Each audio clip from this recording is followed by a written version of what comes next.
Hi, I'm here with Christine, and Christine is a yoga instructor and certified ski instructor at Sunshine Village. She's been kind enough to teach me a little yoga workout to strengthen my legs and get me ready for shred. So for skiers and snowboarders, some of the most important muscles that we want to strengthen are the core muscles, particularly the obliques, the twisting muscles, and the deep core muscles. So for that, we're going to do a little bit of balance work. The other muscles that we want to strengthen are the lateral hip muscles, the glute medius and minimus, in your knees, tracking them over the space of the second and third toe as you lift your arms. Excellent. Finding where you're stable, where you can feel even pressure on the inside and the outside of the heels. And then tucking the tailbone underneath and dropping down a little bit. Oh my gosh, that burns. You've got the right pose. Excellent. So ideally holding this posture for 5 to 8 cycles of breath. And then exhaling, forward folding hands towards the mat, straightening the legs to stretch out the back side of the legs. And after chair pose, this will feel really nice. Taking one very deep breath. On your exhale, stepping your left foot back far.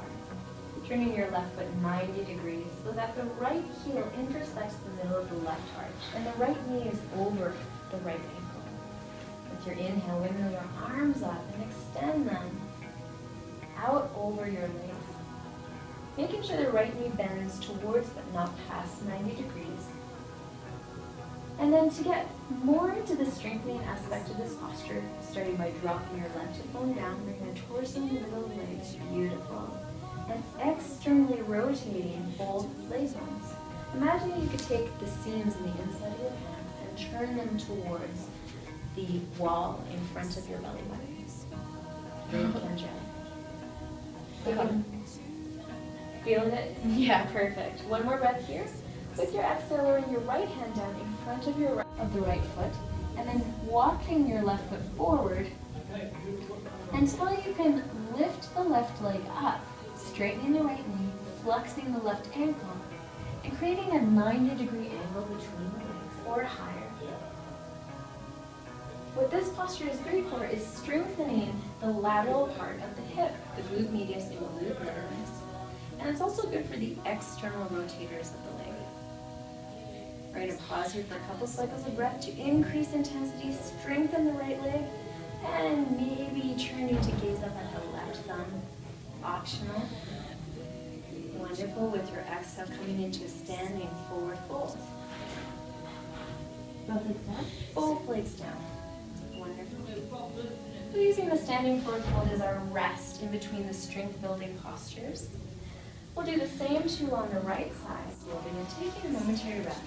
And then preparing to move into Namaskara Asana. Taking the feet a little bit wider than hip distance. Heels in. Perfect. And you're going to bend down into a squat position, tracking your knees over that space between the second and third toe. And then taking your elbows to the inside of the knees, creating some resistance, pressing the knees against elbows, pressing the hands in towards one another, making the spine long. This posture strengthens the muscles that flex the ankle. We use those an awful lot, particularly snowboarders use them a lot.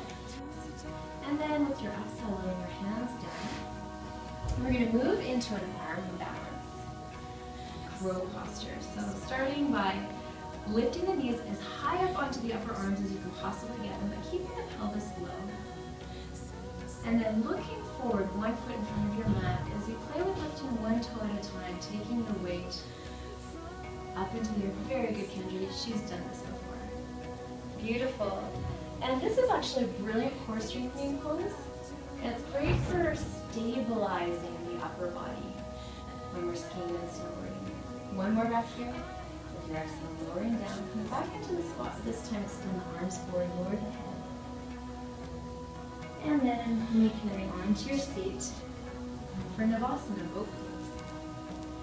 Taking your feet hip distance apart, pressed into the mat. Then extending the torso back to create a V with the thighs and the belly, arms out to the side. If you want to go deeper, lifting the legs up into the air.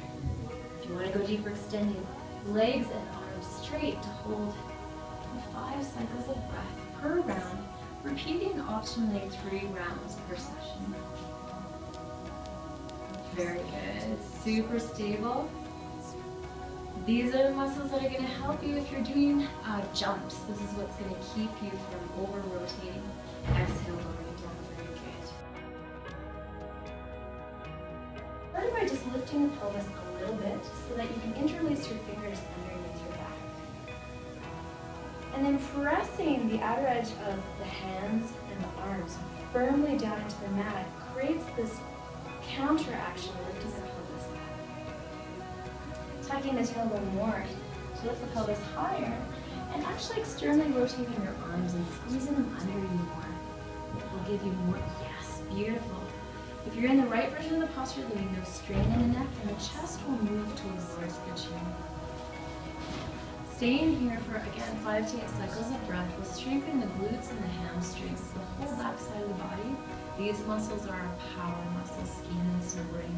We really want to take some time to build them up pre-season. With your exhale, lowering down. Moving your arms from behind your back, squeezing your knees into your chest, rocking side to side on your sacrum, releasing tension in the spine.